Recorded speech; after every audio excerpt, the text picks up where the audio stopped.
velkommen til denne episode. Hvor er vi henne, Mikkel? I Butchart Gardens på Vancouver Island. Følg med og se, hvor flot her er. Ja.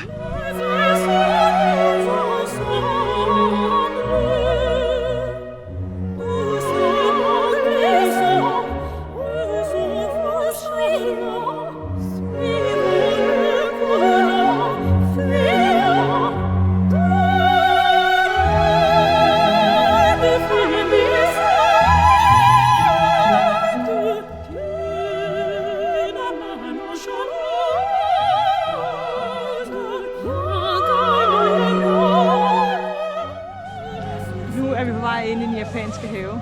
Og det er virkelig, virkelig spændende.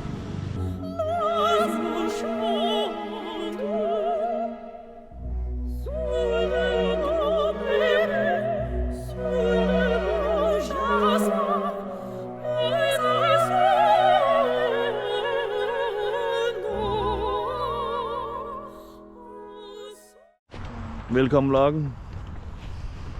Mine forældre, de er kommet på besøg. Yes, vi starter simpelthen med et besøg i den botaniske have. Ja, som I måske husker fra vlog nummer den her.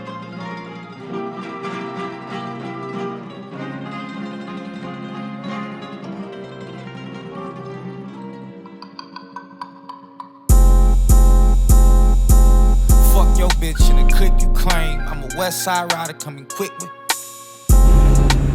That's how I'm feeling right now. Så er vi nået til Victoria for anden gang. Men sidste gang vi var her, der fik vi ikke lige set parlamentsbygningen ordentligt. Så nu skal vi over og se den.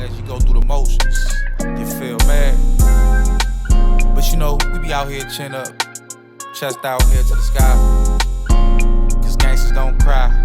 Look, fuck your bitch in the clique you claim. I'm a west side rider coming quick with flame. Motherfuck love, fuck guilt and shame. 400 everything from the fit to the chain. They salty, I represent the clique, they tryna fault me. Get off me, the op look for opportunities to off me. I'm bossy, I move like the president and it cost me. You lost me, I changed for the better and you fought me. Shoot him like a ghost if I see him, I never saw him.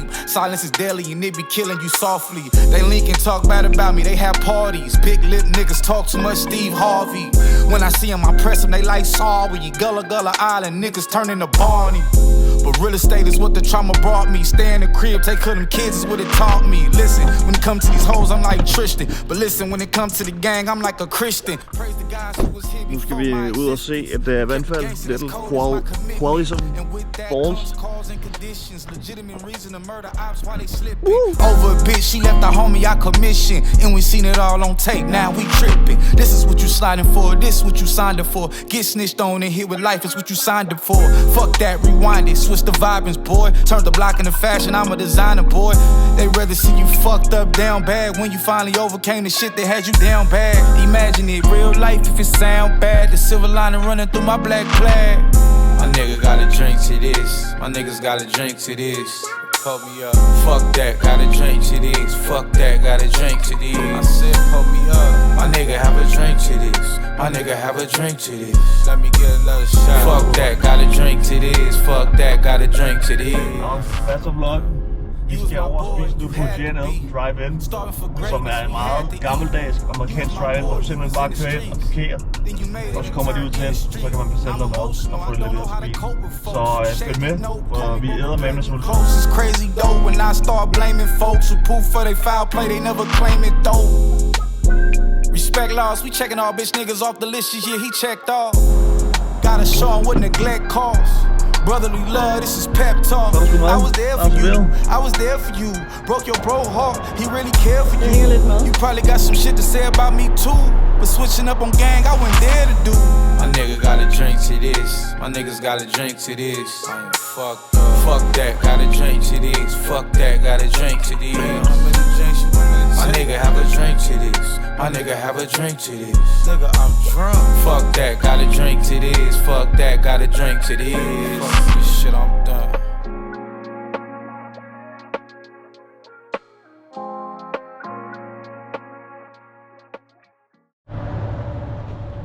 Hey vlog. Nu er det tid til at lære lidt indigenous sprog. Usluk. Hills Piggies. Chinit. Tayoakli. Twist. Godmorgen fra Ucluelet. I dag starter dagen ud med, at vi skal ud på hvalsafari. Det bliver fedt, vi skal ud og se nogle hvaler. Men jeg hørte lige nogen kalde på mig hernede, så lad os lige gå ned og tjekke det ud. Ui, hvad er det? Hvad sidder derovre?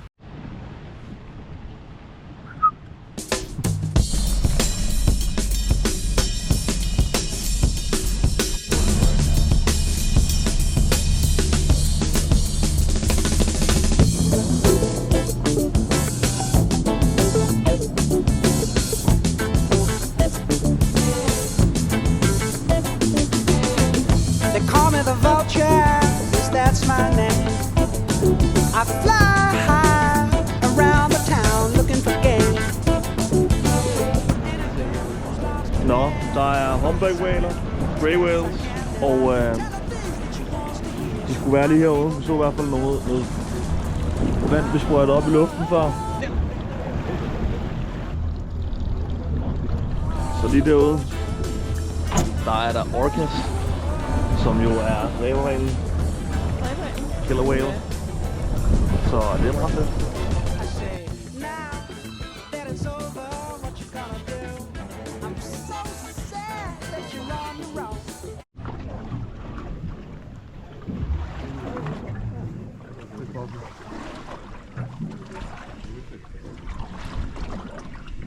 Og så op ved halen.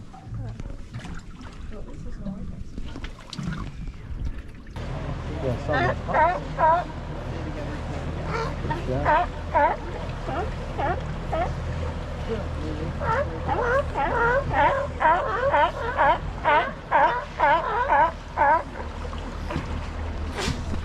Så er der måske 100 sæler der, så i tredje bagved sidder der måske 100 bald eagles. Det er helt vanvittigt.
Cedar Grove. Der er et kæmpe træ her. Kæmpe træ.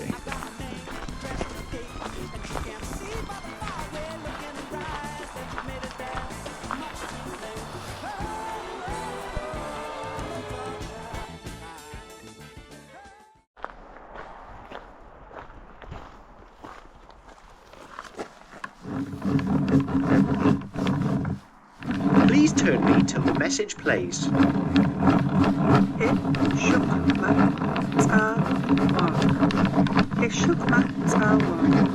Everything is one. Reality is made up of an interconnected group, the seen and unseen. All of life is Please. Written by Bob Mundy, Yeshua said. Humis is our name for red cedar, which we harvest to create a variety of implements.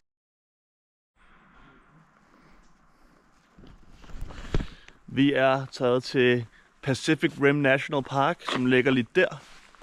Og her skal vi ud og gå på et fedt trail med noget natur, som kun findes her igen.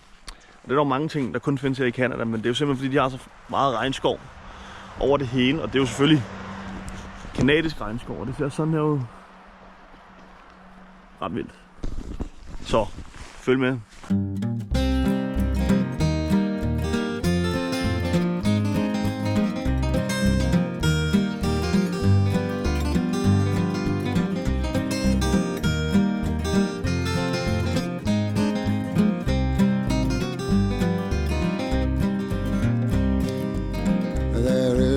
house down in New Orleans.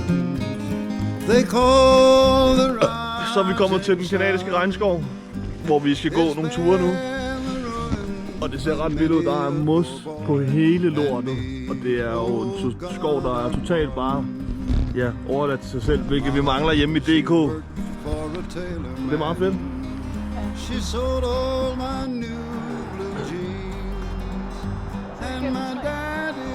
Og se, der kan I se det jeg taler om her. Der er en stamme, der er væltet ud. Og så er den bare skulle tænke, nu skal jeg vokse videre, så den fortsætter med at vokse op af der. Mycelium.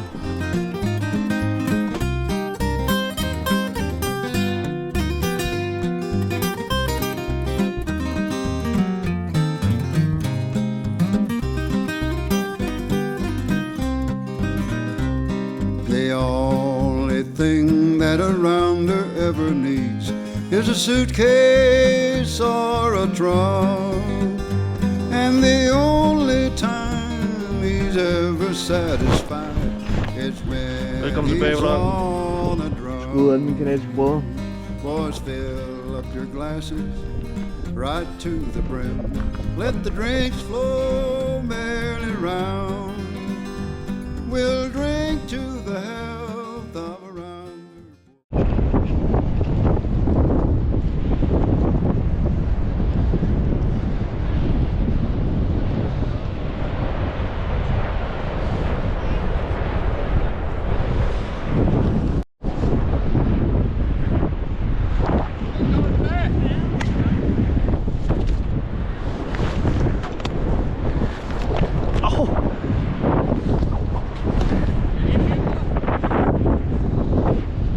Den er i gang.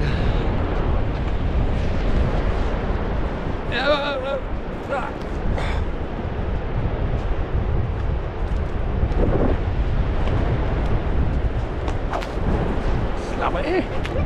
Du aner ikke, hvor lang den er.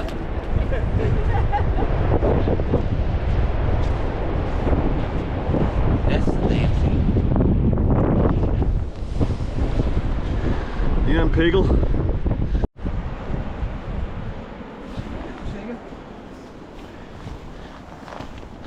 Det tror jeg.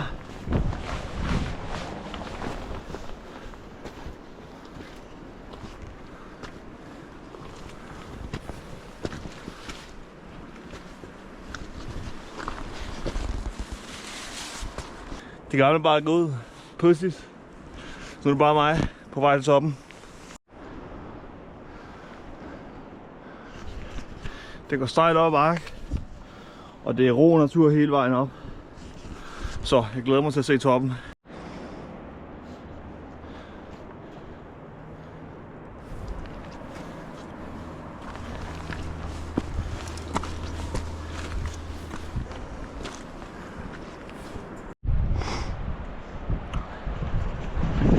Jeg er ikke helt på toppen endnu, men vi fortsætter.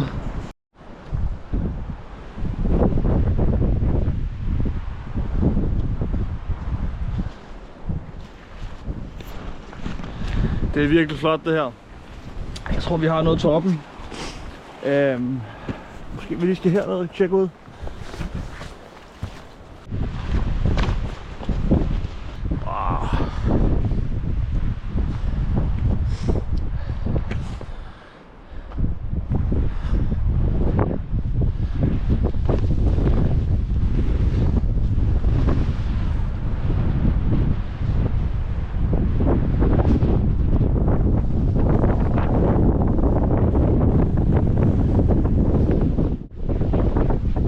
Den fine udsigt, så vil jeg gerne introducere vloggens første sponsor, Ostens Dag. Ostens Dag, det er hver fredag, eller første fredag i hver marts måned.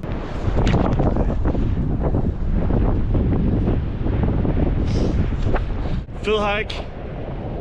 Husk at deltage i Ostens Dag næste år.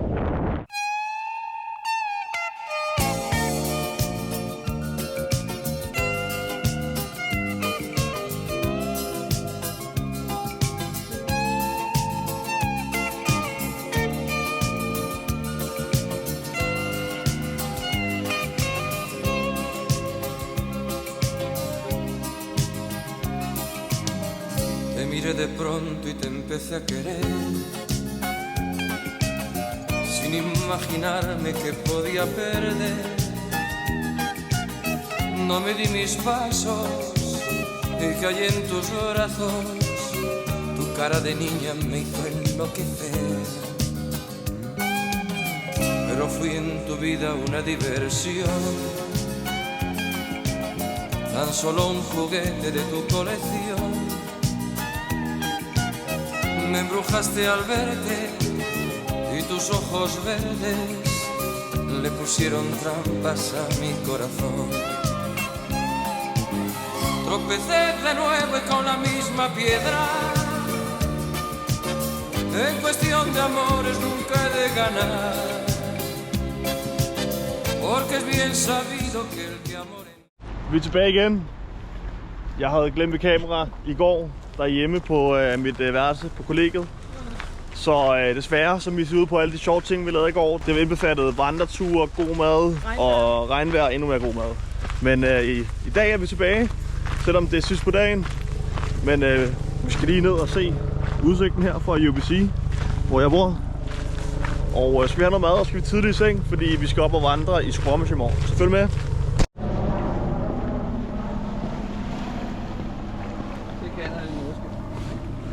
Prøv at se.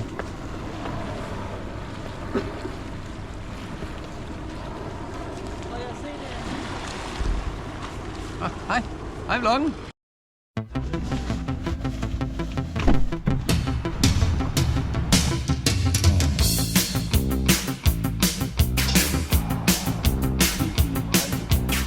Så er vi i skoven igen.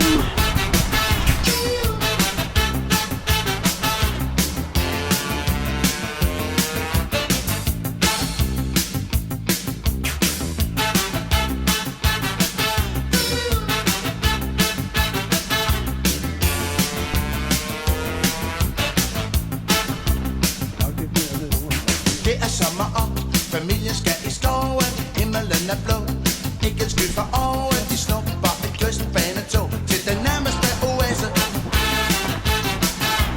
Skoven den er grøn, fuglene de synger. Der dyr og heste, lykkehjul og gynger. Nu sætter de sig ned, lige der hvor det hele det begynder. Ungerne de tænker om en iskage. Både mamma siger, måske hvis der er råd. Det har der været så mange gange før, og det bliver der nok igen. Har der været så mange gange før, og det bliver der nok igen.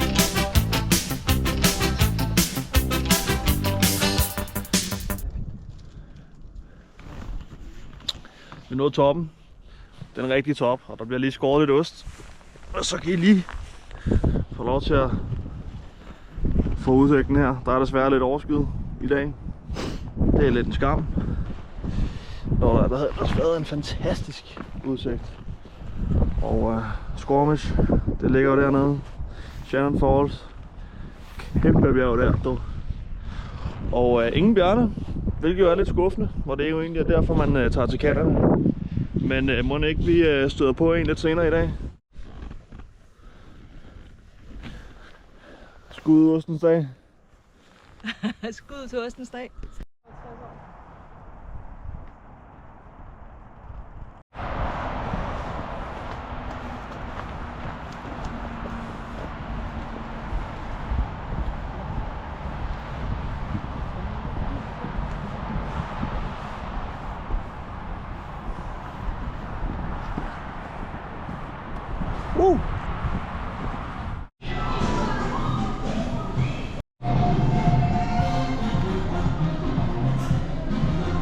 Måske den bedste burrito man kan få.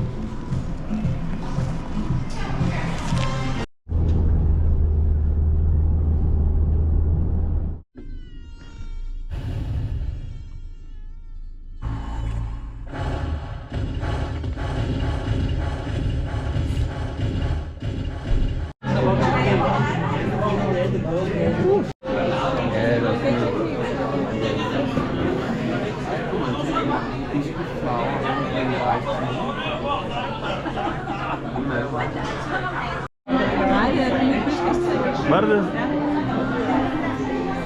Nå, vi har fundet sådan en lækker marokkansk restaurant her i hjertet af Vancouver Downtown.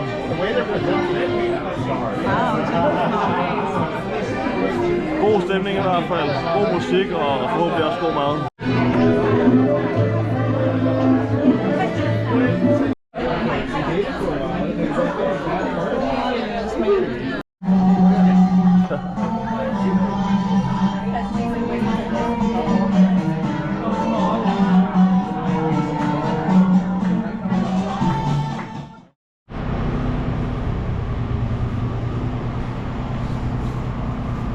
Det skulle være hyggeligt at have mine forældre på besøg. Det var så hyggeligt. Whee! Vancouver er jo en af verdens mest liberale byer. Så derfor så drikker alle matcha latte herovre. Så i dag skulle jeg lige have en matcha latte her, mens vi gik en morgentur i downtown Vancouver, mens solen skinner. For at lige se, kan det noget? Føler man sig lidt bedre? Der må jeg bare svare, at jeg kan sgu meget bedre lide kaffe, men det er ret lækkert alligevel. Når man rejser med en ostefanatiker, så skal man selvfølgelig lige ud og på et gårdbesøg og se et sted, hvor de producerer mælk, der kan laves ost til. Så hvor er vi taget hen, mor? Kald mig lige en ostefanatiker en gang til. Vi er taget til en gård, der hedder Academy Farms, hvor vi skal se på vandbøfler og bisonokser. Og af de der vandbøfler, der bruger de deres mælk til at lave ost, og i øvrigt laver de også kød. Så måske kan man få en bison... en Bison oksekødsburger. Nej, det var faktisk en vandbøffelburger. Vandbøffelburger. Ja, det var det faktisk. Så Jakob, du hørte også lige, det var lige 2 dyr mere til listen.